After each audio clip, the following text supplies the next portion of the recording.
దేవుని నామమునకు మహిమ కలుగును గాక. ప్రభు సన్నిధిలో చక్కని సమయాన్ని మనం కలిగి ఉంటున్నాం. దేవుని వాక్యంలో నుండి రోమీలకు రాసిన పత్రిక 12వ అధ్యాయము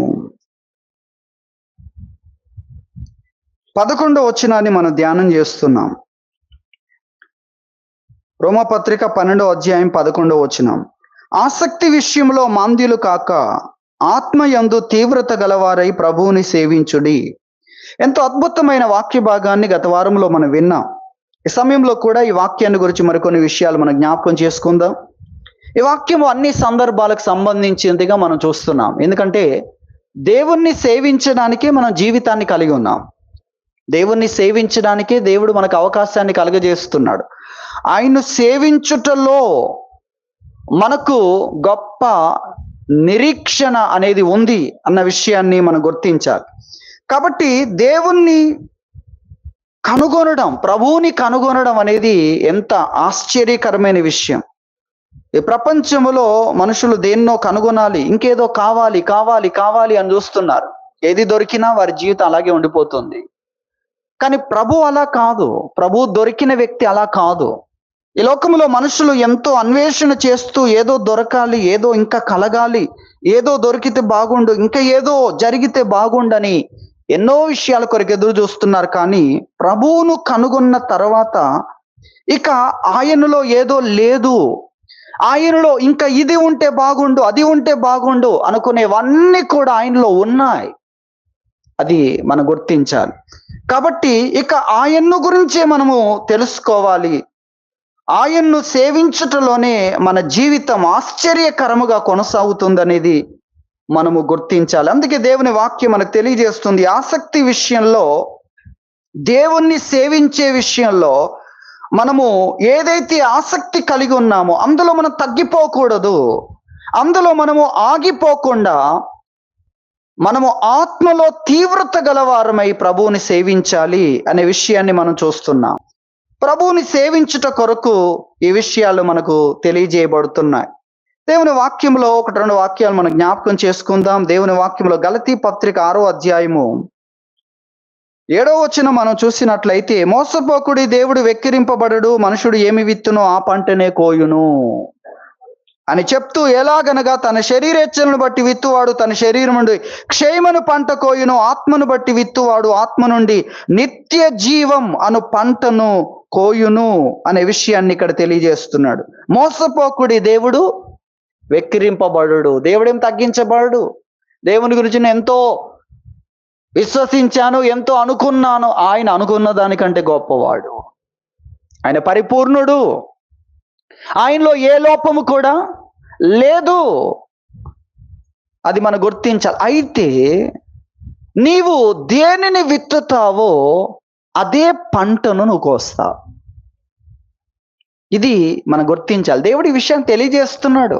మనకెందుకు సమయాన్ని ఇచ్చాడు, మనకెందుకు అవకాశాన్ని ఇచ్చాడు, శారీరకమైన మానసికమైన దానితో సంబంధమైన జీవితాన్ని దేవుడు ఎందుకు ఇచ్చాడు, మనసు ఎక్కడ పెట్టాలో, మనసు దేని యందు కేంద్రీకరించాలో అవన్నీ కూడా దేవుడు తెలియజేస్తున్నాడు. మన క్రియలను బట్టి అక్కడ జీతం ఉండబోతుంది. అందుకొరకు దేవుడు మనకు గొప్ప బోధకుడై ఉన్నాడు. అన్ని విషయాలు తెలియజేయడానికి బోధిస్తాడు, జ్ఞాపకం చేస్తాడు, అలాగే ప్రేరేపిస్తాడు, అలాగే ప్రార్థన ద్వారా మనకు కావలసిన వాటిని అనుగ్రహిస్తాడు. ఎన్ని రకాలైన సహాయం. ఒక బోధే కాదు, జ్ఞాపకం చేయడం కూడా. అంత మాత్రమే కాదు, జ్ఞానోదయం కలిగించడం కూడా, ప్రేరేపించడం కూడా. కొదువలను గూర్చి దేవుణ్ణి అడిగినప్పుడు కావలసిన వాటిని తన యొక్క కటాక్షము ద్వారా, కృప ద్వారా, కృపా వరములు అని మనం తీసుకుందాం. దాన్ని మనం జీవించడం కూడా కృపావరం. జీవమను కృపావరం అంటాడు. జీవమను కృపావరం. ఈ కృపావరం ఏంటి? కృపావరం జీవం. మన జీవంతో ఉండడం దేవుడు తన కృపతో మనకు అనుగ్రహిస్తున్న వరం. అది మనం గుర్తించాలి. కాబట్టి ప్రభువు ఆయన మనతో ఉన్నాడు. బోధించడానికి, జ్ఞాపకం చేయడానికి, ప్రేరేపించడానికి, సహాయపడడానికి కావలసిన వాటిని ఇవ్వడానికి ఆయన మనతో ఉన్నాడు. కానీ పని చేయాల్సింది మనము, ఆ బోధ వినాల్సింది మనము. ఆయన బలపరిచినప్పుడు ఆ బలమును మనం స్వీకరించాలి.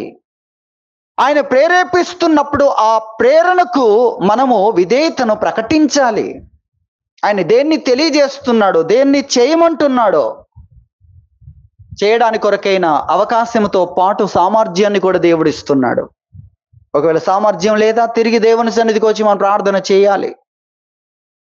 ఇశ్రాయేల్ ప్రజల జీవితంలో దేవుని అనుమతిని బట్టి వెళ్ళి విజయమును చూడలేని పరిస్థితి వచ్చినప్పుడు మనలా వచ్చి దేవుని సన్నిధిలో ప్రార్థించినప్పుడు దేవుడు వ్యూహాలనే ఇచ్చాడు.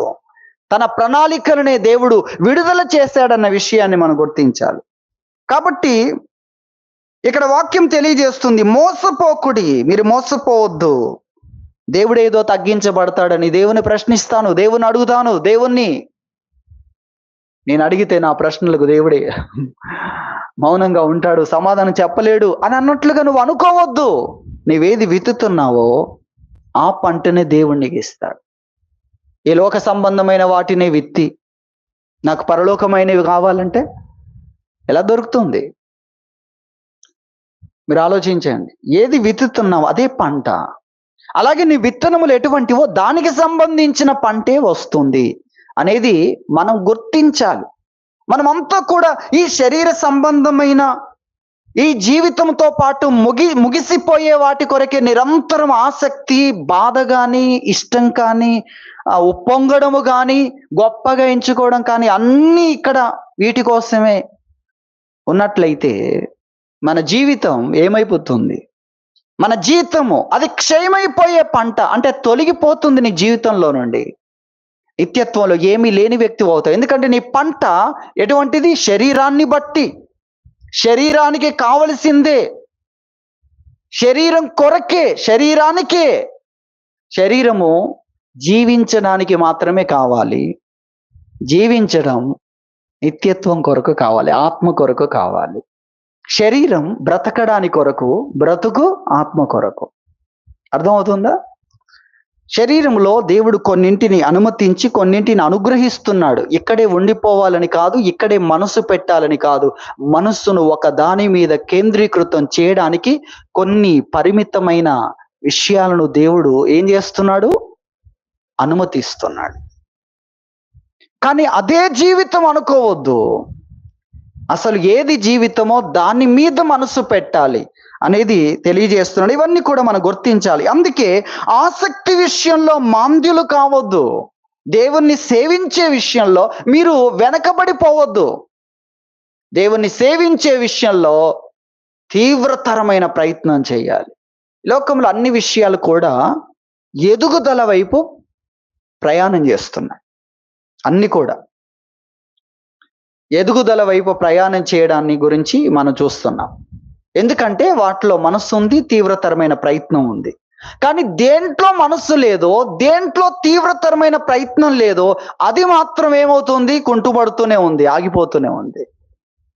అదొకవేళ లోక సంబంధంగా మనం చూస్తే జ్ఞానం, ఈ లోక సంబంధమైన లౌకికమైన జ్ఞానము కానీ, భౌతికమైన అభివృద్ధి కానీ అది కొనసాగుతుంది. కానీ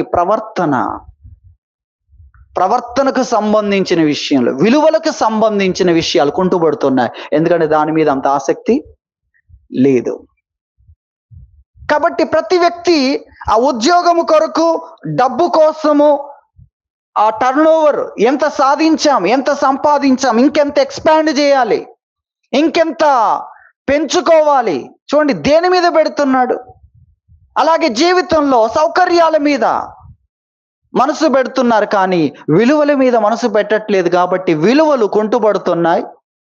వేటికి పెద్దపీట వేస్తున్నారు, వేటి మీద ఆసక్తి, వేటి కొరకు తీవ్రతరమైన ప్రయత్నము అనే విషయాలు చూస్తే వాటిలో అభివృద్ధి జరుగుతుంది.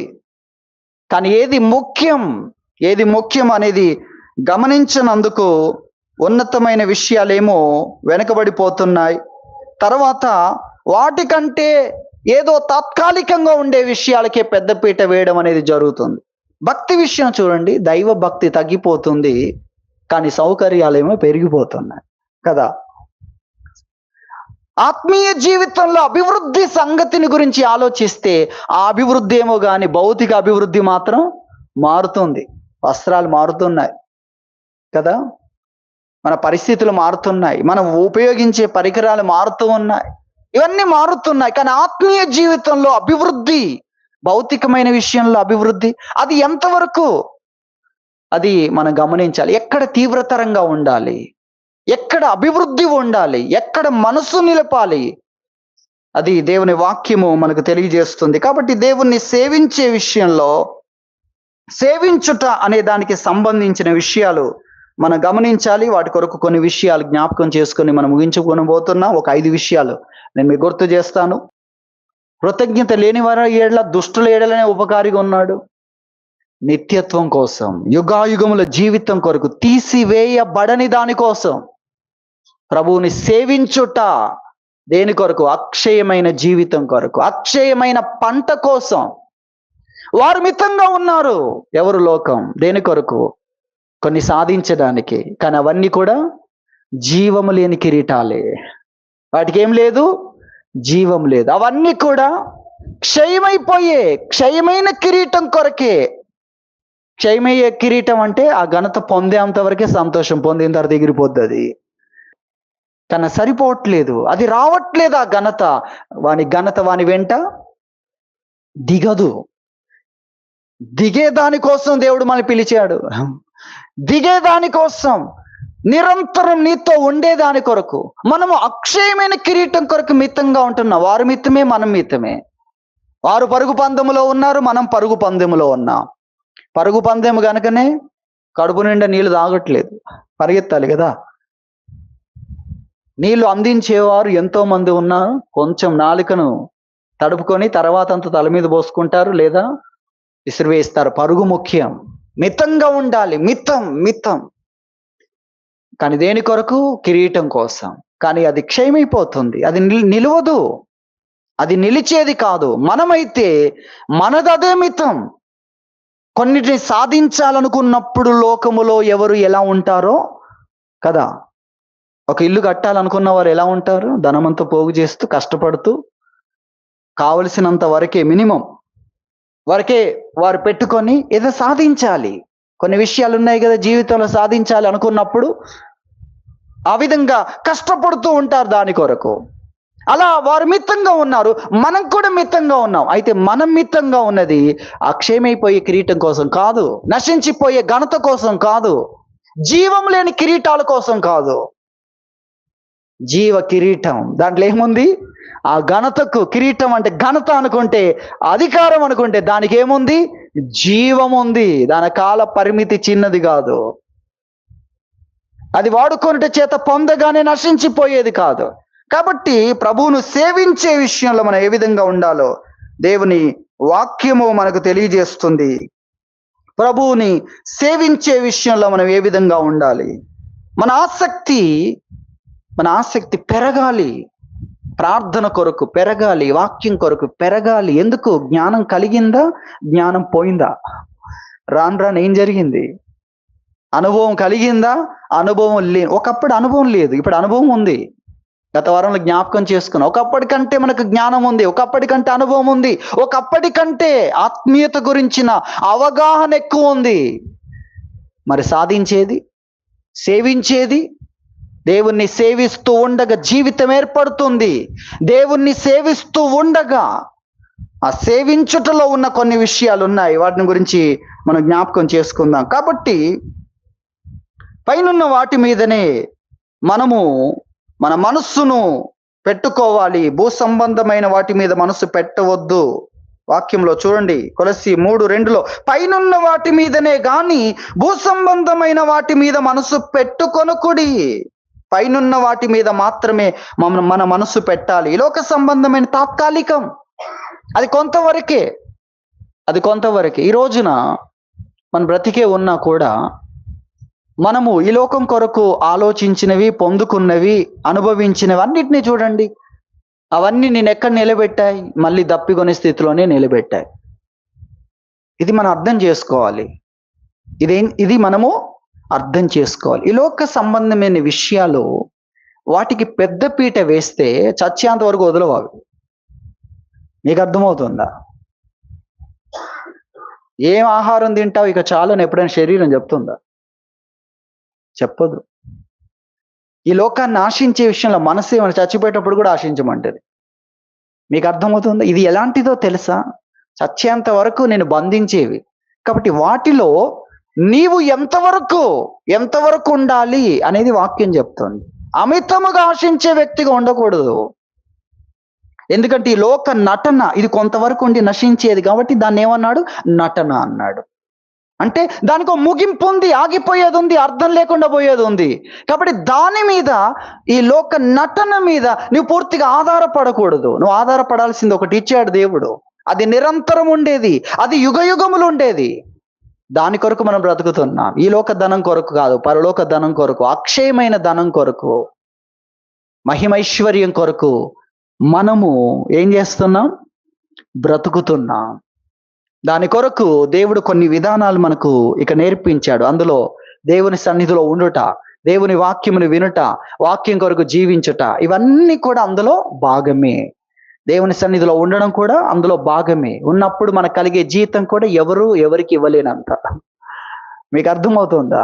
ఇది కూడా మీరు ఆలోచించాలి. శరీరం ఎందుకు దేవుని సన్నిధి బయట కార్యక్రమాలకు ఆకర్షించబడుతుందంటే అక్కడ ఏం జరుగుతుందో దీనికి తెలుస్తుంది. ఇక్కడిది కూడా తెలియాలి. అందుకే భక్తులు నీ మందిర ఆవరణంలో 1 దినము గడుపుట ఏమన్నారు? 1000 దినముల కంటే శ్రేష్టం అన్నారు. 1000 దినాల కంటే శ్రేష్టం. చూడండి, అంటే ఎంత మేలు, ఎంత దొరుకుతుంది మనకు. మనమైతే 1 రోజు అంటే 2 రోజులంతా దొరుకుతుందేమో అనుకునేవారు. 1000 దినాలు మనం 100 దాటం కదా. మామూలుగా ఆలోచించిన 100 వరకు ఆలోచించాం, మనం 10 దాటం. మీరు ఆలోచిస్తే 2 అంతలు, 5 అంతలు, 7 అంతలు అక్కడ ఆగుతుంటాం మనం. లేక మరీ ఎక్కువైతే 10 అంతలు, అంతకంటే వెళ్ళలేం మనం. కానీ భక్తులు చూడండి ఎంత ఆలోచించారు. 1000 దినాల కంటే కూడా అది శ్రేష్టమైనది, కోరదగినది అని వారు తెలియజేస్తున్నారు. కాబట్టి మనము ప్రభువుని సేవించుటల్లో ఏం కావాలి? తీవ్రతరమైన స్థితిలోనికి రావాలి. ప్రభువుని సేవించుటలో మన ఆసక్తి పెరగాలి, ఎదగాలి అన్న విషయాన్ని గురించి ప్రభువు మనకు తెలియజేస్తున్నాడు. దేవుని వాక్యంలో తిమోతికి రాసిన మొదటి పత్రిక 4వ అధ్యాయము 7వ వచనం నుండి మనం చూస్తే, ఇందులో 6 నుండి కూడా చదువుకోవాలి. ఈ సంగతులను సహోదరులకు వివరించిన ఎడల నీవు అనుసరించుచు వచ్చిన విశ్వాస సుబోధ సంబంధమైన వాక్యముల చేత పెంపారుచు క్రీస్తు యేసునకు మంచి పరిచారకుడవై ఉందువు. అపవిత్రములైన ముసలమ్మ ముచ్చట్లను విసర్జించి దేవ భక్తి విషయంలో నీకు నీవే సాధకము చేసుకునుము. నీకు నీవే. ఎవరో చేస్తున్నారు కాబట్టి, వారు చేస్తున్నారు గనక, వారు చేయట్లేదు గనక సందు దొరికింది, అవకాశం దొరికింది అనేది కాదు. నీకు నీవే ఒక అభ్యాసంలో ఉండాలి. ఎందుకంటే అది అత్యంత లాభదాయకమైంది, సాటి లేనిది. ఏంటది? దేవుని సన్నిధికి వెళ్ళి కావలసినంత పొందుకోవచ్చు. నువ్వు అలా పొందుకునేది ఉన్నప్పుడు ఇంకొకరి వైపు చూస్తుంటామా? ఇంకొకరి వైపు. ఈ లోకములో కొన్ని తాత్కాలికంగా మేలుకరమైనవి, ధనం దొరుకుతూ ఉన్నప్పుడు, ధనం కొరకు అయినా జాబ్ నీకు దొరుకుతున్నప్పుడు, ఇంకొకరికి దొరకట్లేదు కనుక నాకు కూడా వద్దు. ఏంటి, నాతో ఉన్న వారికి గవర్నమెంట్ జాబ్ దొరకలేదు, ఫలానా జాబ్ దొరకలేదు కాబట్టి నాకు కూడా వద్దు అనుకుంటామా మనం? అక్కడేం ఆలోచిస్తాం? దేవుడు నాకు అనుగ్రహిస్తున్న అవకాశాన్ని నేను వదులుకోను. చూసారా? మరి ఇక్కడ శాశ్వతమైన విషయాల్లో దైవ భక్తిని చేయడానికి కొరకు నీకు దేవుడు అవకాశం ఇస్తున్న సమయాల్లో వాళ్ళు చేస్తున్నారా, వీళ్ళు చేస్తున్నారా, వాళ్ళు అడిగారా, వాళ్ళు అడిగితే వాళ్ళు కూడా చేద్దాం అంటే, ప్రార్థన చేద్దాం అనే పిలుపు వస్తేనే దైవ భక్తి విషయంలో నీకు నీవే ఏం చేయాలి? ఒక అభ్యాసాన్ని, ఒక శిక్షణను నీకు నీవే, ఒక క్రమశిక్షణను నీకు నీవే ఏర్పాటు చేసుకోవాలి. నేను దేవుని సన్నిధికి వెళ్ళి బలం పొందుతాను, నేను దేవుని సన్నిధికి వెళ్ళి ఈ లోకంలో ఎవరు ఇవ్వలేనంతగా మేలులను పొందుకుంటాను, సంపాదించుకుంటాను. నాకు కావలసిన వాటన్నిటి కొరకు నేను దేవుని సన్నిధిలో అప్లికేషన్ పెడతాను. అక్కడ అక్కడ నమ్మినంత ఎక్కడ కూడా మనం నమ్మలేం. అంత నమ్మదగిన స్థలమే నాకు దొరికింది. అలా ఆలోచించాలి మనం. అలా ఆలోచించాలి. ప్రభువునందు మన ప్రయాస వ్యర్థమవుతుందా? కాదు, వ్యర్థము కాదు. అన్ని ఈ కంటికి కనబడితేనే కాదు, ఈ కన్ను ఏమవుతుంది? క్షీణిస్తుంది, సమాధిలోనికి వెళ్తుంది. శాశ్వతముగా ఉండే నీ ఆత్మకు, అలాగే ఆ ఆత్మ సంబంధమైన ఆ యొక్క విశ్వాసం, యేసుక్రీస్తునందు విశ్వాసం ఉంచినప్పుడు నీకు కొన్ని వినబడుతూ ఉంటాయి. వినిపిస్తున్నాడు కదా దేవుడు. వీటిలో ఉంది ఆ క్లియరెన్స్. దేవుడు నీకు వినిపిస్తున్నాడు. ఎందుకు? విశ్వసించావు గనక. ఈ విధానాన్ని దేవుడు మనకు నేర్పించాడు. విశ్వసించాము గనక దేవుడు మాట్లాడే విధానమును గురించిన ఒక స్పష్టత ఇచ్చి, ఈ విధానములో దేవుడు ఎంతగా మనతో మాట్లాడుతున్నాడు అది మనం గుర్తించాలి. కాబట్టి దైవ భక్తి విషయంలో నీకు నీవే సాధకం చేసుకొనుము. అలాగే 8వ వచనం, శరీర సంబంధమైన సాధకము కొంచెము మట్టుకే ప్రయోజనకరమవును గాని దైవ భక్తి ఇప్పటి జీవం విషయంలోను రాబోవు జీవం విషయంలోను వాగ్దానముతో కూడినదైనందున అది అన్ని విషయములలో ప్రయోజనకరమవును. దైవ భక్తి సాధన, దైవ భక్తి యొక్క అభ్యాసము, దైవ భక్తి యొక్క ఉద్యోగము, అనుదిన అభ్యాసం. నా అభ్యాసం ప్రార్థించుట కొరకు, స్తుతించుట కొరకు, వాక్యము చదువుట కొరకు, దేవుని సన్నిధిలో ఆయన బోధ వినుట కొరకు, కనిపెట్టుకొనుట కొరకు, ఏవేవైతే మనకు ఉన్నాయో వ్యక్తిగత ప్రార్థన, కుటుంబ ప్రార్థన, రకరకాలైన విషయాలు, సంఘ కార్యక్రమాలు, ఇవన్నీ దైవ భక్తి యొక్క అభ్యాసాలు. దేవుడు ఒక వారం మనకు అనుగ్రహిస్తే ఆ వారములో సంఘ కార్యక్రమాల్లో ఆయన సన్నిధానంలో ఉంటాం. సమయాన్ని దేవునికి ఇస్తున్నాం. తద్వారా ఈ లోకంలో ఎవరు ఇవ్వలేనంత మనం పొందుకుంటాం. మీకు అర్థమవుతుందా? మీ ఉద్యోగము రాజు ఉద్యోగమైన, అది ఎటువంటి ఉద్యోగమైన మీరు పొందలేని దాన్ని, ఆ రాజు ఇవ్వలేని దాన్ని పరలోక రాజు నీకు ఇవ్వగలడు. ఇవన్నీ మనం అర్థం చేసుకోవాలి. అలాగే ఈ దైవ భక్తి అనేది కేవలం ఆత్మకే కాదు, మరణించిన తర్వాత మాత్రమే కాదు. మరణించిన తర్వాత అనేది కూడా ముఖ్యం. ఎందుకంటే అది మనకు తెలియదు, ఆయనకు తెలుసు. తన జ్ఞానాన్ని బట్టి నీకు సహాయం చేస్తున్నాడు. నీ అజ్ఞానాన్ని ఓర్చుకుంటున్నాడు. మన అజ్ఞానాన్ని దేవుడు ఓర్చుకుంటున్నాడు. మన తెలివి తక్కువ తనాన్ని తెలియదు, తెలిసినప్పుడు పశ్చాత్తాపడతావు. అంతవరకు ఇక నేను సహించాలి, ఓర్చుకోవాలని దేవుడు మన ప్రశ్నలు, విమర్శలు, మనం అన్నీ కూడా ఆయన ఓర్చుకుంటున్నాడు. మన ముఖము దేవుని సేవించుట్లో ఎలా ఉండాలి? ఉత్తేజితంగా ఉండాలి. అది లేదు. పనికిరాని విషయాలకైతే గొప్ప ఎగ్జైట్మెంట్. ఎటువంటి విషయాలు? అటువంటివి ఎన్నో చూసావు, ఎన్నోసార్లు ఎగిరావు, తర్వాత క్రింద పడిపోయావు. కొందరు రథమును బట్టి, గుర్రమును బట్టి అతిశయపడుతున్నారు. మనమైతే మన దేవుడైన యెహోవా నామమును బట్టి అతిశయపడతాం. వారు కృంగి నేల మీద పడి ఉన్నారు. ఉప్పొంగారు కదా, కత్తి పైకెత్తి ఉప్పొంగారు కదా, ఇప్పుడు కృంగి నేల మీద పడి ఉన్నారు. కత్తి సాధనను బట్టి ఉప్పొంగుతున్న వారు, ఎవడు మా ముందు నిలబడగలడు? మా పరాక్రమం ముందు, మా సాధన, కత్తి యొక్క సాధన ముందు మేమే నిజంగా దేన్నైనా అనుభవించడానికి, దేన్నైనా పొందడానికి, ఏదైనా మొదట మాకి అనుకున్న వాళ్ళు గొలియాతు ముందు ఏమయ్యారు? తలెత్తలేకపోతున్నారు, నిలబడలేకపోతున్నారు, మాట్లాడలేకపోతున్నారు.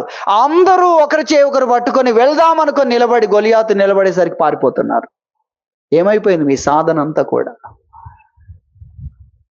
గ్రహించాలి. దేవుడు మనకు ఒక అద్భుతమైన విషయాన్ని తెలియజేస్తున్నాడు. దైవ భక్తి విషయంలో ఏం చేయాలి? నీకు నీవే. ఎవరో చెప్తే, ఎవరో అడుగుతారు గనక, ఎవరో అడిగితే, లేక ఎవరో మనం ప్రార్థన చేద్దామంటే, మనము ఈ దైవ భక్తి కార్యం చేద్దామంటే వారు రాలేదు గనక, వారు ఫోన్ చేయలేదు గనక, ఆ ప్రొద్దున్నే లేవలేకపోయిన రకరకాల దైవ భక్తి సాధనకు సంబంధించిన విషయాలు. నీకు నీవే అత్యంత లాభదాయకమైన పరిగెత్తి నువ్వు పొందుకో. నిన్ను బలపరిచే దాంట్లో ఉంది, నీ శరీరానికి ఆరోగ్యం దాంట్లో ఉంది, నీ మనస్సుకు పరిపూర్ణమైన ఆరోగ్యాన్ని ఇచ్చే సంపూర్ణమైన దైవికమైన శాంతి దాంట్లో ఉంది. కొన్నిసార్లు దేవుడు చెప్పాడు ఆ విషయాలు. నీవు నా సన్నిధిలో ఉంటే ఏ విషయాలు కూడా నిన్ను కలవరపెట్టజాలవు. అవి ఏవైనా, అది గతమైనా, అది వర్తమానంలో ఉన్న కొదువలైనా, అది భవిష్యత్తును గూర్చిన ప్రశ్నలు, ఆందోళనలైనా, ఇది కూడా నిన్ను నిరీక్షణతో నింపుతుంది. నిరీక్షణ వలన తర్వాత మనం వింటాం తర్వాత వారాల్లో, నిరీక్షణను బట్టి సంతోషించుచు. నిరీక్షణ ఇచ్చేది ఏంటో తెలుసా? సంతోషం. అది ఈ సమయంలో ఆందోళనకు బదులు సంతోషం ఉంటుంది, నిరీక్షణ ఉంటుంది, నిశ్చయిత ఉంటుంది. నేను ప్రార్థన చేశాను దేవుని సన్నిధిలో, నేను ఆయనకి అప్లికేషన్ పెట్టాను, ఆయన నా కొరకు రెడీగా ఉన్నాడు. రోజంతా సహాయం చేయడానికి దేవుడు నా కొరకు, ఆ పరలోక ప్రభుత్వం నా కొరకు ఎదురు చూస్తూనే ఉంది. ఆయన యొక్క కనుదృష్టి నా మీద కేంద్రీకృతమైంది అనే ఒక నిశ్చయిత వచ్చి, ఈ చిన్న చిన్న విషయాలు కూడా నిన్ను తొందర పెట్టలేవు, కలవరపరచలేవు. చూసారా? దేవుని సన్నిధిలో ఉన్న ఆ భక్తి సాధన దినమంతా కూడా దేవుని సమాధానం చేత ఏలుబడి చేయగలిగిన అంతస్తునిస్తుంది అనేది ఎంత ఆశ్చర్యం. దేవభక్తి విషయంలో నీకు నీవే సాధకం చేసుకొనుము అనే విషయాలు ప్రభువు మనకు తెలియజేస్తున్నాడు. కాబట్టి మనము గుర్తించాలి, శరీరానుసారులు శరీర విషయాల మీద మనసు పెడతారు, ఆత్మానుసారులు ఆత్మ విషయాల మీద మనసు పెడతారు. ఇంతకు మనం శరీరులమా ఆత్మీయులమా? లోకములో ప్రభు యొద్దకు రాని వారి జీవితం ఏంటంటే శరీరమే వారి జీవితం, తర్వాత లేదు వారికి జీవితం. కానీ మనకు ఇది నీడ, అసలైంది నాకు ఉంది. దేవుడు స్టార్ట్ చేస్తాడు. నా భక్తికి, నా విశ్వాసానికి నేను దేవుని మీద ఆధారపడ్డందుకు, మిగతా వారు నా కాళ్ళ మీద నేను ఆధారపడినందుకు, నా మనసుని నేను నమ్ముకున్నందుకు, మా తల్లిదండ్రులని నమ్ముకున్నందుకు, అలాని కుటుంబంలో వారసత్వంగా వస్తున్న దానికి, ఇవే చెప్పుకోవాలి. ఇక ఇవన్నీ ఏమైపోతాయో మనం గ్రహించాలి. అవన్నీ ఉంటాయి కానీ వీళ్ళు వెళ్ళిపోతారు. దైవ భక్తి విషయంలో నీకు నీవే సాధకం చేసుకో. శరీర సంబంధమైన సాధకం కొంచెం మట్టుకే నీకు ప్రయోజనకరం. కానీ దాని పట్ల ఎంత రెగ్యులర్గా, కొంచెమే. కానీ ఆత్మ సంబంధమైంది లేకపోతే అది ఎందుకు? అది చేసినా కూడా చేయని వాడితో నువ్వు సమానమే కదా. అలా ఏదైనా కూడా మీరు తీసుకోండి, కొంచెం మట్టుకే, తర్వాత ఏమి లేని స్థితిలోనికి నువ్వు వెళ్ళిపోతావు. దాన్ని మించింది ఉంది ఆత్మ సంబంధమైన సాధకం, దైవ భక్తి యొక్క అభ్యాసం. అది మనం అనుదినము కలిగి ఉండాలి, అందులో ఎదగాలి, అందులో తీవ్రతరంగా ఉండాలి అనే విషయాన్ని గురించి ప్రభు తెలియజేస్తున్నాడు. దానికి వాగ్దానం ఉంది. దానికి ఏముంది? వాగ్దానం. ఎవరిస్తున్నారు? దేవుడు. దానికి ప్రమాణం ఉంది. దేవుడు సైన్ చేస్తున్నాడు, దేవుడు ప్రమాణం చేస్తున్నాడు. మిగిలిన విషయాలకు ఎవరు చెప్పగలరండి? డాక్టర్స్ కొన్ని రూట్లో చెప్తూ ఉంటారు, తర్వాత ఇప్పుడు కొత్త రూట్లో జరిగింది నీకు నష్టం అంటారు. ఏమంటారు? కొత్త రూట్లో మళ్ళీ లక్షల్లో ఒకరికి అంటాడు, కోట్లలో ఒకరికి అంటాడు. చూసారా? వారు ఎంత చెప్పినా గ్యారంటీ ఇవ్వలేరు. వారు అన్ని ప్రయత్నాలు మాత్రమే, గ్యారంటీ అనేది ఉండదు అక్కడ. ప్రయత్నాలు, ఇక్కడ గ్యారంటీ ఉంది. దైవ భక్తి వాగ్దానముతో కూడినది. దేనికి? ఇప్పటి జీవం విషయంలో, రాబోయే జీవం విషయంలో దానికి వాగ్దానం ఉంది గనక అది అన్ని విషయాల్లో ప్రయోజనకరం. దాన్ని ఏం చేస్తున్నాం? నిర్లక్ష్యం చేస్తున్నాం. దైవ భక్తి విషయంలో, మనము ప్రభువుని సేవించే విషయంలో, దైవ భక్తికి సంబంధించిన విషయాల్లో గొప్ప ఎదుగుదల, అదంతా కూడా ఎలా ఉండాలి? పైకి వెళ్తూనే ఉండాలి. దాని రీడింగ్ అదంతా కూడా ఎలా ఉండాలి? పైకి ఎదుగుతూనే ఉండాలి. అదంతా పడిపోతూ ఉండకూడదు. దైవ భక్తి విషయంలో, దేవుణ్ణి సేవించే విషయంలో మనం ఎదగాలని ప్రభు మనకు తెలియజేస్తున్నాడు. దానికి సంబంధించిన విషయాలు మనం గుర్తించాలి. భక్తులైన అనేకులని మనం చూసినప్పుడు వారు ఏది గొప్పది వారు ఆలోచించారు. ఎలీషా గెహజీతో చెప్పిన ఒక మాటను కూడా మనం జ్ఞాపకం చేసుకోవాలి. రాజులు 2వ గ్రంథం ఒకసారి రండి. 2వ రాజుల గ్రంథం 5వ అధ్యాయము 26వ వచనాన్ని మనం చూస్తే, 2వ రాజులు 5:26. అంతటి ఎలీషా వానితో, ఆ మనుషుడు తన రథము దిగి నిన్ను ఎదుర్కొనుటకు తిరిగి వచ్చినప్పుడు నా మనసు నీతో కూడా రాలేదా? ద్రవ్యమును, వస్త్రములను, ఒలీవ చెట్ల తోటలను, ద్రాక్ష తోటలను, గొర్రెలను, ఎడ్లను, దాసదాసీలను సంపాదించుకొనుటకు ఇది సమయమా? ఇది సమయమా? ఏమంటున్నాడండి? ద్రవ్యానికి సమయం కాదు, వస్త్రాలకు సమయం కాదు, ఒలీవ చెట్ల తోటలకు సమయం కాదు, ద్రాక్ష తోటలకు సమయం కాదు, గొర్రెలను సంపాదించడానికి సమయం కాదు, ఎడ్లను సంపాదించడానికి సమయం కాదు, దాసదాసీలు పనిచేస్తులంతా పనిచేస్తుంటే సుఖాన్ని అనుభవించడానికి, అదే సౌకర్యాలను సంపాదించుకోవడానికి ఇది సమయం కాదు. డబ్బు సంపాదించడానికి, బ్యాంకు బ్యాలెన్స్ పెంచుకోవడానికి, ఈ తోటలన్నీ ఉంటే ఇంకేంటి? మీకు అర్థమవుతుంది. మరి దేనికి సమయం? వీటన్నిటికీ కాదంటాడు. మరి దేనికి సమయం? నిత్యత్వములో నిరంతరం ఉండే వాటిని సంపాదించడానికి ఇది సమయం. అందుకే కదా మనం అన్నిటిని వదిలిపెట్టి వచ్చింది. లేఖన వాటన్నిటిని కాదనుకొని దీన్ని ఎందుకు ఎంచుకున్నాం?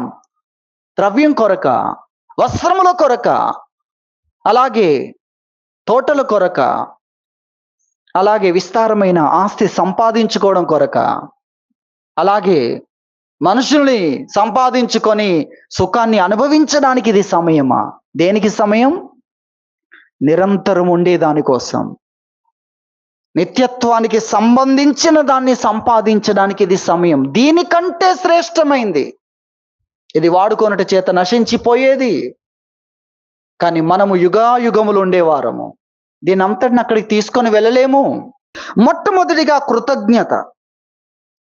దేవుడు మనకు అనుగ్రహించిన వాటి పట్ల దేవుని సన్నిధిలో కృతజ్ఞతను వ్యక్తపరచడం, ప్రేమను వ్యక్తపరచడం, ఇష్టాన్ని వ్యక్తపరచడం, అలాగే మనకు కావలసిన వాటి కొరకు దేవుని మీద ఆధారపడడం, అనగా దేవుని సన్నిధిలో ఉండడం. ఇందులో అనేకమైన కార్యక్రమాలు ఉన్నాయి. దానియేలు సహవాసం అంతా ప్రేమ మీద ఆధారపడింది. దానియేలు సహవాసం అంతా దేవునితో తనకున్న సంబంధం యొక్క లోతైన స్థితి మీద ఆధారపడి ఉంది. అంటే దేవునితో మాట్లాడకుండా నన్ను ఎవరు ఆపలేరు. నీకేం కావాలి? ఏం పోయి అడుగుతావు? ఏం అడగడానికి? నాకు అన్నీ ఉన్నాయి, ఇంకేం అడగలేడు ఆయన. అడగడానికి కాదు, దేని కొరకు? ఆ బంధం ఉంది చూసారా, ఆ బంధాన్ని ఎవరు వేరు చేయలేరు. ఇది ఆయన పాయింట్. అక్కడ ప్రార్థన అంటే ఏంటో తెలుసా? దేవుడికి నాకున్న బంధం, అది ప్రార్థన. మన ప్రార్థన అంటే ఏంటి? మన ప్రార్థన అంటే ఏంటి? దేవుణ్ణి అడగడం. ఏవైనా కావచ్చు, ఈ లోకం కొరకైనా, ఆరోగ్యం కోసం అడగవచ్చు, సమస్యలు తీరాలని అడగవచ్చు, రకరకాల విషయాలు ఉంటాయి. లేక ఏవైనా కొన్ని విషయాల కొరకు మనం దేవుణ్ణి అడగవచ్చు, జ్ఞానం కొరకు మనం దేవుణ్ణి అడగవచ్చు. కానీ దానియేలు వాటి కోసం కాదు, ప్రాణాలు కూడా పోగొట్టుకోవడానికి వెళ్తున్నాడు. ఎందుకంటే ఆ బంధము కోసం ప్రాణాలనైనా నేను ఇచ్చేస్తాను. దేనికోసము? ఆ బంధం కోసం. దేవునితో మాట్లాడడం ఆపమంటే ప్రాణాలు కూడా ఫ్రీగా ఇచ్చేస్తాను నేను. అంత లోతు ఉంది దాంట్లో. అది సహవాసము, ప్రేమ, అది తెలియజేస్తుంది. అలాగే ఇష్టం కూడా చాలా ప్రాముఖ్యమైన విషయం. మనల్ని ఆకర్షించే విషయాలు ఉన్నాయి కదా.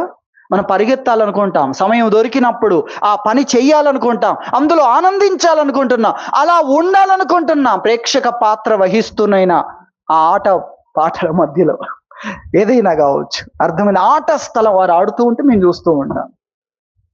దానికోసం ఏం చేస్తుంటారు? ఆన్లైన్లో టికెట్లు. ఆ లైన్లో చూస్తే ఇక ఏ విధంగా ఉంటాయి మీరు ఆలోచించండి. ఆ స్పోర్ట్స్ కొరకైనా అది మీకు గుర్తు చేస్తున్నాను. ఆ క్రికెట్ మైదానంలో ఉండి వారు ఆడుతుంటే చూడడానికి కోసం. ఇలా చాలా విషయాలు ఉన్నాయి కదా, ఆకర్షించే విషయాలు. ఇంకా ఏవైనా మీరు తీసుకోనండి, దానంతటి కంటే దేవుని సన్నిధి అత్యంత ఆకర్షణీయమైనది నా జీవితంలో అని చెప్పడం అనేది ముఖ్యం. అన్నిటికంటే ఆకర్షణీయమైంది. ఎందుకు? అన్నిటికంటే ఎక్కువ చేస్తుంది. ధనము కంటే ఆకర్షణీయమైంది. ధనము యొక్క సంతోషం ఎంతవరకు ఉంటుంది? ఆహారం కంటే ఆహారం ఎంతవరకు ఉంటుంది? మీరు తినేదానికంటే ఒక్క ముద్ద ఎక్కువ అవుతే చూడండి పరిస్థితి. అప్పుడప్పుడు అలా కొంచెం ఎక్కువైంది అనుకోండి, ఇక మీరు ఆనందించలేరు. ఆ తర్వాత ఏమవుతుంది? అది చూసారు, మీరు ఆనందం అని ఎంచుకునేది కొంచెం ఎక్కువ అవుతే ఏమవుతుందో తెలుసా? ఆయాసం అవుతుంది.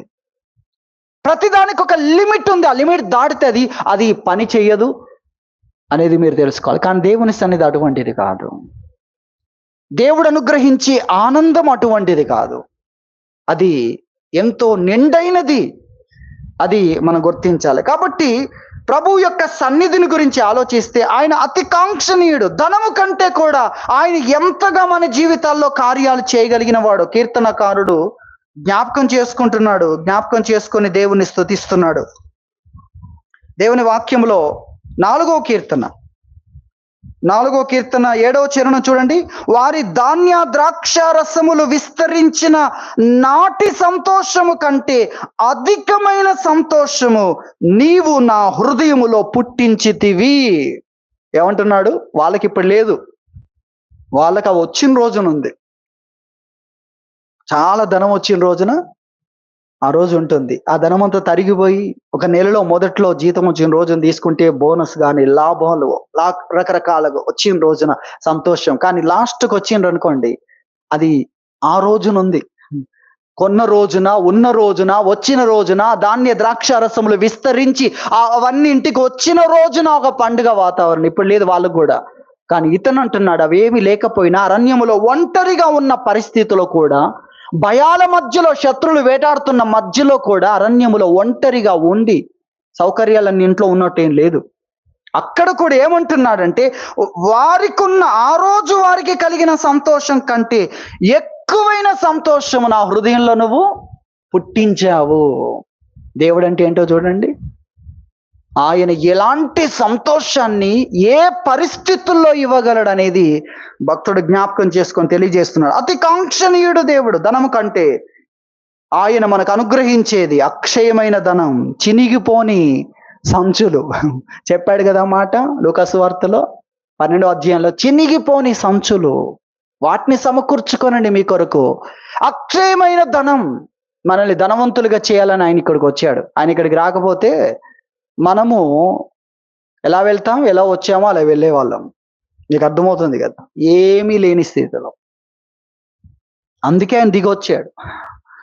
ఇంత కష్టపడ్డా వెళ్ళేటప్పుడు ఏమవుతున్నాడు? దిగంబరుడుగా వెళ్తున్నాడు. నేను వెళ్ళకపోతే వారి కష్టం మొత్తం జీరో అవుద్ది. దేని కొరకు కష్టపడాలో తెలియాలి వారికి. నా యందలి విశ్వాసం అంటే ఏంటో పరిచయం చేస్తాను. వారు నమ్మి నా సన్నిధిలో కూర్చోగానే ఈ మహిమైశ్వర్యాన్ని పంచిపెడతాను. చూసారా మనల్ని ఎలా ధనవంతులుగా చేస్తున్నాడు? ఆయన సన్నిధిలో ఉండడం ద్వారా. ఆ కౌరవ కుమారులు చెప్పినట్లు ఆయన ఆవరణంలో ఒక్క దినము గడుపుట. అలాగే ఇంకా రకరకాలైన విషయాలు. ఇదే సబ్జెక్ట్ అయితే మనం చాలా పాయింట్స్ వినేవారం.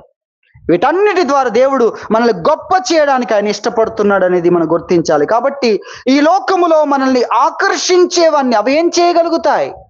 దేవుడు ఏం చేస్తాడో మీరు ఆలోచించండి. వాటి గ్యారంటీ లేదు. ఎప్పుడైనా వాటన్నిటిని మనం కోల్పోవాల్సిందే. కానీ దేవుని సన్నిధిలో దైవ భక్తి విషయంలో గ్యారంటీ ఉంది. ఆ గ్యారంటీ ఇచ్చిన వాడు దేవుడే. ఆ ప్రమాణం చేసిన వాడు దేవుడే. ఆ నిబంధన చేసిన వాడు దేవుడే. అందుకే ఆయనకు మనకు మధ్యలో ఉన్నది నిబంధన వాక్యం అనేది మనం గుర్తించాలి. కాబట్టి మనం ప్రభు సన్నిధిలో మన ప్రేమను వ్యక్తపరచడం, మన కృతజ్ఞతను వ్యక్తపరచడం, మన ఇష్టాన్ని వ్యక్తపరచడం, అలాగే దేవుడు అన్నిటిని ఇవ్వగలిగిన వాడు ఆశ్రయించడం కూడా, ఇదంతా కలిపి మొదటి విషయముగా మనం నేర్చుకుంటున్నాం. కృతజ్ఞత కొరకు, అలాగే దేవుని సన్నిధిలో ఆయన అనుగ్రహించేవి పొందుట కొరకు ప్రార్థనా సమయం. ప్రార్థన సమయం అంటే అందులో మన ప్రేమను వ్యక్తపరిచేది ఉంది, సహవాసం కొరకైన విషయం ఉంది, అనేకమైన విషయాలు అందులో ఉన్నాయి. ఆ విషయాన్ని మనం గుర్తించాలి. కాబట్టి దేవుడు ఎంతటి అతి కాంక్షణీయుడు, ఆయన అతి కాంక్షణీయుడు, అతిగా కోరదగిన వాడు. మనల్ని ఏవైతే ఆకర్షిస్తున్నాయి వాటికంటే వెండి బంగారముల కంటే, ధాన్య ద్రాక్ష రసముల కంటే కూడా, ఈ లోకములో కావలసిన వాటికంటే ఆయన ఎంత మనకు చాలిన వాడు, ఎంత మన జీవితాన్ని ఆయన సంతోషింప చేయగలిగిన వాడు, అలాగే మన జీవితాన్ని ఎంతగా వృద్ధి పొందించగలిగిన వాడు, వర్ధిల్ల చేయగలిగిన వాడు అనే విషయాన్ని మనం గ్రహించాలి. దానికి సంబంధించి భక్తులైన వారందరూ కూడా, అపోస్తలుడైన పౌలు నేనేమై ఉన్నానో అది దేవుని దయ వల్లనే అయి ఉన్నాను అని చెప్పాడు. ఆయన సన్నిధిలో ప్రార్థనలో ఎదురు చూడడం దేని కొరకు? దేవుని దయ కోసం ఎదురు చూడడం. దేవా నీ దయ కావాలి, నేనేమై ఉన్నానో అదంతా ఆయన దయ అన్న విషయాన్ని గురించి తెలియజేస్తున్నాడు. అలాగే 2 కొరింథీ పత్రిక 3:5 మనం చూస్తే, మా వలన ఏదో అవుతుందని మేము ఆలోచించే వారం కాదు. మా వలన ఏదో అవుతుంది, మేము ఆలోచిస్తే, మేము పూనుకుంటే, మేము అడుగు పెడితే అని ఆలోచించే వాళ్ళం మేము కాదు. మా వలన ఏదో అవుతుందని మేము ఆలోచించే వ్యక్తులం కాదు. మేము దేవుని సన్నిధిలో ఉంటే అవుతుంది. మేము దేవుని వైపు చూస్తే అవుతుంది అని చెప్తూ వారు అక్కడ అంటున్నారు, మా సామర్థ్యము దేవునిలోనే ఉంది. మాకు సామర్థ్యం ఇచ్చువాడు ఆయనిస్తే మాకు కలుగుతుంది. సమర్థత మా అంతటా మేము సమర్థులము కాదు అన్న విషయాన్ని వారు తెలియజేస్తున్నారు. అది మనం గుర్తించాలి. అలాగే ప్రభు అంటున్నాడు ఇర్మీయా గ్రంథం 32:27లో, నేను యెహోవాను సర్వ శరీరులకు దేవుడను, నాకు అసాధ్యమైంది ఏదైనా కలదా? నేను చేయలేనిది ఏదైనా ఉందా? మరెందుకు మనం అనేక రకాలుగా పరుగులు తీస్తున్నాం దేవుని సన్నిధికి బయట? ఆయన చేయలేనిది ఉందా అసలు? ఇది ప్రార్థన. ప్రార్థనకి ఎందుకు ఆకర్షించబడుతున్నారంటే, ఆయన చేయలేనిది ఏంటి? ఆయన చేయలేనిది ఏంటి? ఆయన కుడి చేతిలో నిత్య సుఖములున్నాయి అన్న విషయాన్ని వారు తెలుసుకున్నారు. అలాగే ఆయన కంటే క్షేమాధారమైంది ఏది కూడా లేదని వారు తెలుసుకున్నారు. ఇది మొట్టమొదటిగా మనం గ్రహించాల్సిన విషయం. దేవుణ్ణి సేవించే విషయంలో తీవ్రతరముగా మనం ఉండాలి అంటే ప్రార్థన. ఆయన ఏం చేస్తాడో మనకు అర్థం కావాలి. ఆయన ఎటువంటి సంతోషం ఇస్తాడో మనకు అర్థం కావాలి. ఆయన ఎంత హెచ్చిస్తాడో మనకు అర్థం కావాలి. ఆయన సన్నిధిలో ఉంటే ఆయన దయ ద్వారా ఎలాంటి అంతస్తుకు చేరుకుంటామో మనకు అర్థం కావాలి. అర్థమైనప్పుడు మనము ఆయన సన్నిధిలో ఉండడానికి, ఆయన స్తుతించడానికి, కృతజ్ఞతలు చెల్లించడానికి, ఆయన పట్ల మనకున్న ప్రేమను వ్యక్తపరచడానికి, ఆయన ఎంతగా కార్యములు చేయగలిగిన వాడో మనము తెలుసుకోవడానికి కొరకు ఆయన సన్నిధిలో ఉంటాం. ఆ విషయాన్ని మొదటిగా మనము జ్ఞాపకం చేసుకుంటున్నాం. కాబట్టి ప్రార్థన సమయము, కృతజ్ఞత సమయము, దేవుని పట్ల మనకున్న ప్రేమను, ఇష్టాన్ని వ్యక్తపరిచే సమయం. అది మన జీవితాల్లో ఉండాలి. అన్నిటికంటే ఆకర్షించే వాటన్నిటికంటే అది గొప్పది. రెండవదిగా మనం చూస్తే, దేవుని సన్నిధిలో నేర్చుకునే సమయం. ఇప్పుడు ప్రభు సన్నిధిలో ఎందుకు మనం ఉన్నాం? అసలు సంఘ కార్యక్రమాలన్నీ ఎందుకు ఉన్నాయి? నేర్చుకోవడానికి. దేవుడు మాట్లాడతాడు, మనకు నేర్పిస్తాడు, మనకు జ్ఞానోదయాన్ని కలిగిస్తాడు. మనం ఏం చేస్తే మనకు లాభము, మనకు సమయాన్ని ఎందుకు ఇస్తున్నాడు, మనకు ఆరోగ్యాన్ని ఎందుకు ఇస్తున్నాడు, అసలు అవకాశాన్ని ఎందుకు ఇస్తున్నాడు తెలుసుకోవడానికి. నేర్చుకునే సమయం అనేది రెండవదిగా మనం గ్రహించాలి. నేర్చుకునే సమయాన్ని ఇస్తున్నాడు. ఆ సమయాన్ని ఎంతగా మనం పాటిస్తున్నాం? నేర్చుకోవాలి. మనం బలవంతులం కావాలంటే దేవుని సన్నిధిలో ఉండాలి. మనం తొందరపాటును జయించాలంటే ప్రభు సన్నిధిలో ఉండాలి. మరియా దేవుని సన్నిధిలో ఉంది, మార్త తొందరపాటుతో ఉంది. అంతేకాదు, ఆ తొందరపాటు ఎక్కడికి? ప్రభు దగ్గరికి వచ్చి తన అసహనాన్ని వ్యక్తపరిచి అంతవరకు జరిగింది. ప్రభు చెప్పాడు, మరియా ఉత్తమమైన దాన్ని ఏర్పరుచుకుంది. ఆమె నా బోధ వింటుంది, ఆమె జ్ఞానోదయం పొందుతుంది, ఆమె శాంతిని అనుభవిస్తుంది.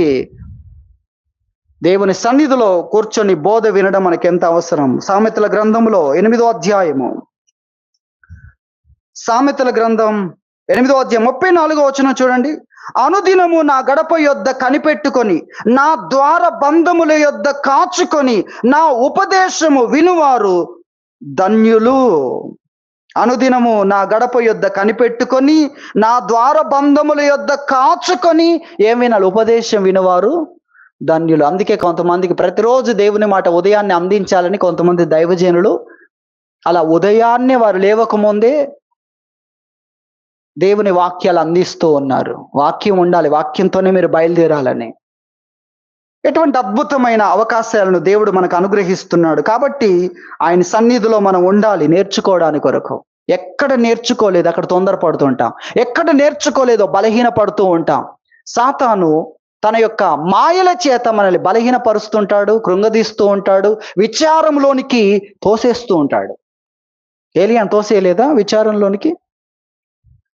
కానీ వెళ్ళి దేవుని దగ్గర అడిగితే, ఆసాపు జీవితం చూడండి, ఎంత అద్భుతంగా ఉన్న భక్తుడు, కానీ ఎలా తయారయ్యాడు? ఉజ్జీవం లేకుండా. ఎందుకు ఉజ్జీవం లేదు? దేవుడు ఉన్నాడు కదా, దేవుడు అన్ని ప్రార్థనలు వినడానికి ఉన్నాడు కదా. అసలు దేవుడు ఉన్నాడు, నీకు ఎన్నున్నా కూడా లాభం లేదు. నీకంటే ఎవరు ఉజ్జీవంగా ఉండాలి అన్నంత స్థానములో ఉండి ఉజ్జీవంగా ఉండలేకపోతున్నాడు. కారణం, కొన్ని వినాల్సి ఉంది. కాబట్టి అతడు ఏం చేయాలి? దేవుని సన్నిధిలో కొన్నింటి కొరకు ప్రార్థించి ఎదురు చూడాలి. దేవుడు మనకు అలాంటి అవకాశాలు ఇస్తున్నాడు, అలాంటి ఆత్మీయ ఆహారాన్ని ఇస్తున్నాడు. ఈ ఆత్మీయ ఆహారం లేని వారందరూ ఏమవుతూ ఉంటారు? బలహీనపరచబడుతూ ఉంటారు, తొందరపాటుకు గురవుతూ ఉంటారు, సాతానుకు టార్గెట్ అవుతుంటారు, వాడి ద్వారా బలహీనపరచబడుతూ ఉంటారు. అదే దేవుని సన్నిధిలో ఉన్నవారు బలం పొందుకుంటూ ఉంటారు. నీ వలన బలముందు మనుషులు ధన్యులు. ఎక్కడ బలపరుస్తాడు? తన సన్నిధిలో బలపరుస్తాడు. నేర్చుకునే సమయం. రెండవది ఏంటి? నేర్చుకునే సమయం. నువ్వు నేర్చుకుంటే మరింత జ్ఞానము కలిగిన వ్యక్తి అవుతావు. నేర్చుకునే సమయం. దేవుడు నేర్పించే సమయాన్ని ఇస్తున్నాడు. మనం ఆయన సహవాసంలోనికి పిలిచాడు. మీరు యేసుక్రీస్తు సహవాసమునకు దేవుని మిమ్మల్ని పిలిచాడు. ఆయనతో సహవాసం చేస్తే ఏమవుతావు? ఆయన వలె నువ్వు మారుతావు. అది దేవుని వాక్యం. కాబట్టి ప్రతి సమయంలో ఆయన సన్నిధిలో నేర్చుకొనుట కొరకు ఉండాలి. మనకు వాక్యం లేని సమయం ఏదైనా ఉందా? వాక్యం లేని సమయం ఏదైనా ఉందా? కష్టాల్లో కూడా వాక్యమే, శ్రమల్లో కూడా వాక్యమే, నష్టాల్లో వాక్యమే, బరియల్ సర్వీసులో వాక్యమే, మెమోరియల్ సర్వీసులో వాక్యమే. మీకు అర్థమవుతుంది కదా? రోగం వచ్చిన వాక్యమే.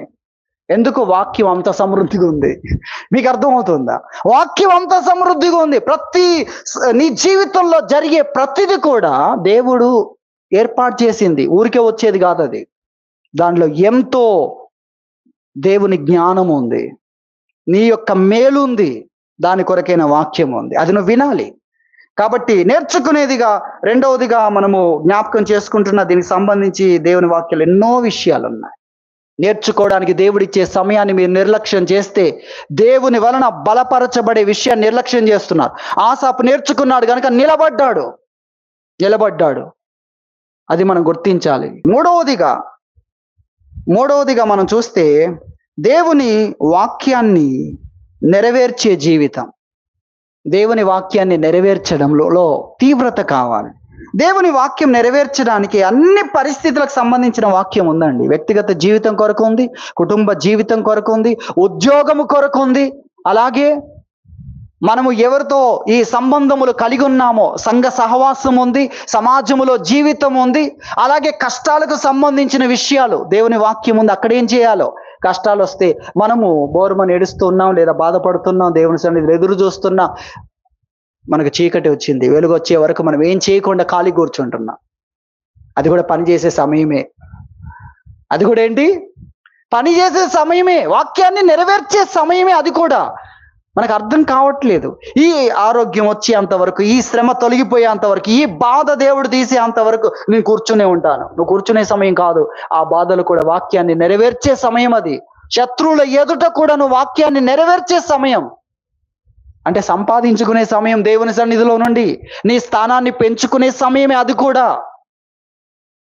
కూడా నీ అభివృద్ధికి దేవుడు అనుగ్రహించిన దివ్యమైన అవకాశమే. అది కూడా మనం ఏం చేస్తున్నాం? కష్టం తొలగిపోయేంత వరకు నేను ప్రభు సన్నిధిలో ప్రభువును బట్టి అతిశయం, ప్రోత్సాహం అదంతా ప్రక్కన పెట్టి మౌనంగా ఉంటాను. అది కాదు. అక్కడ కూడా నువ్వు వినాలి. దేవుని వాక్యం విని దాన్ని నెరవేర్చాలి. శత్రుల మధ్యలో నెరవేర్చేది ఉంది, కష్టాల మధ్యలో నెరవేర్చేది ఉంది, శ్రమల మధ్యలో నెరవేర్చేది ఉంది. అది మనం గుర్తించాలి. నెరవేర్చే విషయంలో మనం ఎలా ఉన్నా వాక్యం ఏంటో తెలుసా? అసలు కనీసం తెలుసా? వ్యక్తిగత జీవితం కొరకు వాక్యం ఏంటి? కుటుంబ జీవితం కొరకు వాక్యం ఏంటి? భర్తకు సంబంధించిన వాక్యం ఏంటి? భార్యకు సంబంధించిన వాక్యం ఏంటి? కుటుంబ జీవితంలో ఉన్న స్థానాన్ని బట్టి దేవుడు చెప్పేదేంటి, మనం చేస్తున్నదేంటి? కనీసం అవగాహన ఉందా? చాలా మందికి తెలియదు. చాలా మంది ఏం చేస్తుంటారంటే ఫిర్యాదులు చేస్తుంటారు. దేవుడు నీకేం చెప్పాడు తెలుసా? అసలు చెప్పాడు కానీ ఆయన చేస్తే నేను చేస్తా. కొత్తగా రాసుకుంటారు, కొన్ని కండిషన్స్తో రాసుకుంటారు వాక్యాన్ని. ఏం రాస్తూ ఉంటారు? దేవుడు చెప్పాడు కానీ ఉద్యోగంలో మంచి వాళ్ళు పైన ఉంటే ఎంతైనా చేయాలనిపిస్తుంది. గుర్తించని వాళ్ళు, మూర్ఖులు, ఏమి తెలియదు, పనిని గుర్తించిన వాళ్ళ దగ్గర పడి చేయాలంటే ఏం చేస్తాం? పనిని గుర్తించి మెచ్చుకునేవారు, గుర్తించేవారు, ఎవరు పని చేసేవారు, ఎవరు పని చేయని వాళ్ళు గుర్తించే వాళ్ళైతే చేస్తాం అని కొన్నింటి కలుపుతూ ఉంటారు. కానీ వాక్యం అలా చెప్పట్లేదు. నీది నీ లెక్కలో ఉండనివ్వు. గుర్తించలేదు ఎవరు, అది అతని లెక్క. దీన్ని జోడించకు నువ్వు. దేవుడు తీర్పు తీర్చేటప్పుడు అవన్నీ ముందు పెట్టాడు. నీకు దేవుడు చెప్పేదేంటి, దాన్ని నువ్వు నెరవేర్చాలి. తీవ్రత ఉందా? తీవ్రత ఉందా? దేవుడు నాకు చెప్పింది ఏంటి, నా ఉద్యోగం వరకు చెప్పింది ఏంటి, నా పనిని నేను ఎలా చేయమంటున్నాడు, లేక దాని గురించి కూడా మనం 4వదిగా నేర్చుకుందాం. 3వదిగా వాక్యాన్ని నెరవేర్చడం. వాక్యాన్ని నెరవేర్చడం. లోక సంబంధులాగా బ్రతకడం కాదు, మనం శరీర సంబంధులాగా బ్రతకడం కాదు, వాక్యాన్ని నెరవేర్చేది ఉంది అక్కడ. లోకం బ్రతుకుతూ ఉంది, అలాంటి బ్రతుకు కాదు ఇది. వారు చనిపోయేదాకా బ్రతుకుతారు, మనం నిత్య జీవం కొరకు బ్రతుకుతున్నాం. మనకు అడుగడుగున వాక్యం ఉంది, అది తెలుసా నీకు? ఆ వాక్యం ఏంటో తెలుసా? ఆ వాక్యం ఏంటో వింటున్నావా? జ్ఞాపకం చేసుకుంటున్నావా? నీ జీవితంలో జరిగే ప్రతి పరిస్థితికి దేవుడు చెప్పే వాక్యం ఏంటో నీకు తెలుసా? దానికి బదులు అంతా నాకు తెలుసు అనే దాంట్లో పెరుగుతున్నా. తెలియకపోతే ఏంటి, అలాగే ఉంటాననే దాంట్లో పెరుగుతున్నా. మూర్ఖత్వంలో, అజ్ఞానములో, తెలుసుకొనని స్థితిలోనే తెలుసుకోవాలి. ఎందుకంటే ఇప్పుడు ఏం కావాలి? ఎదుగుదల. కొంతమంది చాలా ఎదిగాను, ఏం ఎదిగేది లేదన్నట్లుగా ఉంటారు. మరి సమయం ఎందుకు ఇస్తున్నాడు? ఎదగడానికే కదా. ఇంకా నీవు ఎదిగేదేదో ఉంది. ఎఫెసు సంఘం గురించి అన్ని సాక్ష్యాలు చెప్పినా ఇంకా చేసేదేదో ఉంది, అందుకే దీపస్తంభం ఉంది అని చెప్పాడు. అది మనం అర్థం చేసుకోవాలి. కాబట్టి దేవుని వాక్యాన్ని అనుసరించడం, అభ్యసించడం, వింటున్నాం, ఆచరించాలి కదా. చదువుతున్నాం, ఆచరించాలి కదా. దేవుడు మాట్లాడుతూ ఉన్నాడు, దేవుడు ఈ విషయంలో మాట్లాడాడు, నెరవేర్చే సమయం ఇచ్చాడు, నెరవేర్చావా? అది మనం గుర్తించాలి. లేక ఆ పరిస్థితి వచ్చింది, అవును ఈ పరిస్థితిలో ఉన్నాను, ఈ పరిస్థితికి నేనేం చేయాలని దేవుడు చెప్పాడు. ఒకసారి బైబిల్ తిరిగేయచ్చు, దేవుణ్ణి అడగవచ్చు, దైవజనుల ద్వారా తెలుసుకోవచ్చు ఈ పరిస్థితికి దేవుని చిత్తం ఏంటి. కాబట్టి నెరవేర్చుటలో మనకేం కావాలి? తీవ్రత కావాలి. వాక్యాన్ని నెరవేర్చుటలో మనకు తీవ్రత కావాలి. 4వదిగా పని విషయంలో తీవ్రత కావాలి. ఉద్యోగం దేవుడు ఇచ్చాడు, లేక చదువుకోవడానికి చదువు దేవుడు ఇచ్చాడు. దేవుడు మెచ్చుకునేటట్లుగా చేయాలి ఆ పని. దేవుడు మెచ్చుకునేటట్లుగా పని చెయ్యాలి అని దేవుని వాక్యం తెలియజేస్తుంది. సమయం లేదు కనుక ఆ వాక్యాలన్నీ నేను చూపించడానికి ఇష్టపడడం లేదు. మీరు గమనించండి, దేవుడిచ్చిన సమయం అంతా కూడా ఆయన నీ పనిని గుర్తిస్తున్నాడు. నీకు క్షయమైపోయే ధనాన్ని కాదు, అక్షయమైన ధనాన్ని ఇవ్వాలనుకుంటున్నాడు. అలాగే ఈ లోకంలో దొరికే అవార్డులు, రివార్డులు ఇక్కడ ఉంటే అక్కడ ఉండవా? నీడకే ఉంటే నిజ స్వరూపం ఎలా ఉంటుంది? మీకు అర్థమవుతుందా? ఇక్కడ ఐశ్వర్యం ఉందంటే ఈ నీడ అంటే ఐశ్వర్యం ఉంటే, క్షయమైన ధనం ఉంటే అక్షయమైన ధనం ఉంది. ఈ క్షయమయ్యే ఘనతలు ఉంటే అక్కడ ఘనతలు కూడా ఉన్నాయి. దేవుడిచ్చే బహుమానాలు ఉన్నాయి, ప్రమోషన్ ఉంది, అక్కడ ప్రమోషన్ ఉంది. దేవుని ఎదుట గొప్పతనం ఉంది, గొప్పవారు అయ్యేది ఉంది. అది మనం గుర్తించాలి. సమకాలికులందరూ ఉన్న వారి మధ్యలో నీకు అభిషేకం ఇచ్చి హెచ్చించేది ఉంది నీ పనిని బట్టి. ఎవరికి ప్రమోషన్? ఎవరికండి ప్రమోషన్? విశేషముగా చెప్పేది ఉంటే ప్రమోషన్. జీతము పని చేసేవారికి, ప్రమోషన్ పని చేసేవారి కాదు, పనిలో విశేషత కలిగిన వారికి. మీకు అర్థమవుతుందా? జీతం వేరు, ప్రమోషను వేరు. నువ్వు పని గురించి మాట్లాడితే నీకు జీతం వస్తుంది, కానీ ఆ పనిలో నువ్వు చెప్పుకోగలిగిన విధానంలో ఉంటే నీకు బహుమానం, ఉన్నతమైన స్థానం దేవుడు అనుగ్రహిస్తాడు. కాబట్టి దేవుడు గుర్తించే విధానంలో పని చెయ్యాలి. నా పని ఇచ్చినవాడు దేవుడు, జీతం ఇచ్చేవాడు దేవుడు, అలాగే ఆ పనిని గురించి మాట్లాడేవాడు కూడా దేవుడు. ఒక సమయం వస్తుంది, ఆయన ఈ ఉద్యోగంలో ఉద్యోగ ఉన్నతి ఇచ్చే ఒక టైం వస్తుంది. ఆ టైం వరకు నేను విశేషంగా ఉండాలి అని పని చేయాలని దేవుని వాక్యం తెలియజేస్తుంది. పనిలో దేవుడు మెచ్చుకోగలిగిన క్వాలిటీ, విశేషమైన స్థితి. అర్థమవుతుందా? కొంతమంది వర్క్ ఈజ్ వర్షిప్ అంటారు, లేక దానికి సంబంధించి మీరు ఆలోచిస్తే దాన్ని మనం ఇలా తీసుకుందాం. వారు అలా మాట్లాడుతూ ఉన్నారు, కానీ దానికి సంబంధించి నీ పని నువ్వు గౌరవించు, నీ పనిని నీవు గౌరవంగా ఎంచుకో. అవును, గౌరవంగా ఎంచాలి, ఎందుకంటే ఇది పరలోకమే గుర్తిస్తుంది కనుక. ఇది పరలోక జీవితాని కోసం దేవుడు దీన్ని తీసుకుంటున్నాడు. పరలోకములో ఉండే నిత్యత్వానికి కూడా దేవుడు దీన్ని తీసుకుంటున్నాడు. కాబట్టి ఖచ్చితంగా ఈ పనిని ఏం చేయాలి? మనం గొప్పగా ఎంచాలి అనే విషయాన్ని వాక్యం మనకు తెలియజేస్తుంది. చివరిగా 5వదిగా మనం చూస్తే, దేవుని నామం పేరట మన కలిగే ప్రతి కష్టాన్ని, ప్రతి శ్రమను కూడా మనం సహించేవారుగా ఉండాలి.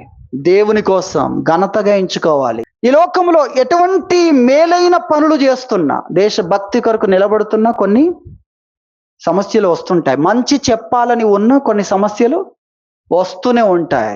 ఎటువంటి వ్యక్తికైనా ఏ పార్టీలో ఉన్నా ఆ సమస్యలు వచ్చే సమయము అందరికీ ఉంది. అన్నిటికంటే దేవుని కొరకు ఏదైనా కష్టం వస్తే మనం ఎంత గొప్పగా భావించాలి. అది నా గొప్పతనం అని మనం స్వీకరించాలి. ఇది తీవ్రత. దేవుని కోసం క్రైస్తవునిగా, వాక్యము నెరవేర్చే వ్యక్తిగా ఆయన మనల్ని నడుచుకోమన్న మార్గంలో ఎటువంటి కష్టం వచ్చినా మనం వెనుకదీయం. ఇది దేవుడు చెప్పిన మార్గం. నాకు ఎటువంటి మార్గం ఇది? దేవుడు చెప్పిన శాంతి మార్గం అనుకోండి, సహనం అనే మార్గం అనుకోండి. దీన్ని మించింది ఉంటే దేవుడు అదే చెప్పేవాడు. నీకు అర్థమవుతుందా? దీన్ని మించింది ఉంటే దేవుడు అదే చెప్పేవాడు. దేవుడు చెప్పిన మార్గమే అన్నిటినీ ఏలుతుంది, అన్నిటికంటే గొప్పది. ఆ విషయాన్ని మనం గుర్తించాలి.